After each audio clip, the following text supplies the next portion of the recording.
So I've been a Dolphin fan my entire life. Born and raised in it. Family's from down here. My grandparents have been down here, going to games, loving the Dolphins, watching them religiously, being a child, ebbing and flowing by their every win and loss. And I've never seen a low this bad. We've been mediocre my whole life. They'd been to AFC Championship game, but they'd never been to a Super Bowl. They were never really bad until the last decade or so. And in this last decade, this is the worst. Yeah, they had a 1-win season, but you sort of felt there was hope. You don't feel any hope. And the worst part about it is, like, the Dolphin fan fights with the Dolphin fan. I'm fighting with other Dolphin fans about why they're bad. Are you kidding me? You know how insane that is? They're bad. Who cares why? First of all. Second of all, it's not just one thing. I bitch about Ryan Tannehill because I think if the offense scored more, the defense wouldn't be so bad. If you watch the game, the Dolphins' defense plays really hard for about a half. And then the second half of every game, after being on the field double the amount of plays, and your offense punting 8 out of 10 drives, or 6 out of 8 drives and a half, eventually you wear down. Now, a really good defense doesn't. True. This defense is hampered by injuries, and wasn't that great to start. You have no linebacking core to speak of. You were down a safety in a corner at the beginning. And outside of Wake and Sue, your defensive linemen the other guys did nothing.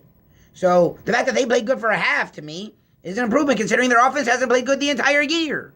You're averaging 20 or less points a game. Yes, defense wins. Tell me the last team that won that didn't have a top 15 quarterback, and Tannehill's not top 15. He's top 20. You can say what you want about Flacco. The dude's top 10 to 12. Every team that's won a Super Bowl since Brad Johnson and those Bucks had a top 10 to 12 quarterback. So, yes, you need defense. You can't win with a sieve. But those New England Patriots have had crappy defenses the last 6 to 10 years and have been in a lot of Super Bowls. The Miami Dolphins are bad for a lot of reasons. Their defense is not good. Their offense is an atrocity. They fired their offensive coordinator, Bill Lazor, with 5 games left. No clue what the hell that's going to do. You're not winning. You're not going anywhere. It's not the coaches.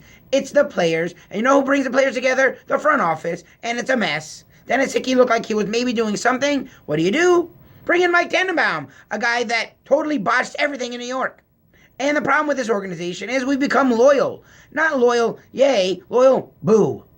Loyal in life is great. Loyal in business is bad. Any businessman that's uber loyal is not going to be successful. Stephen Ross is great as a business owner, not so much as an NFL owner because he's not involved at all. You do not want Jerry Jones, who's overly involved, but you don't want a guy who just says, yeah, go hire him. No, you need to do research. You need to realize that Mike Tannenbaum totally ruined the Jets. I mean, Mike Westhoff is as good to do it as anyone, and he openly cans this guy. And he liked him. He liked him as a money guy. But randomly, he became a player personnel guy and was horrendous at it. And now he's here with the Dolphins doing the same thing. A first-round pick who doesn't see the field till game 11, and a second-round pick who's here and there doing nothing. And then the rest of the draft is useless. And all the signings outside of Sue have done nothing. And Sue, for as great as he's played, is highly overpriced. The Miami Dolphins have a lot of issues.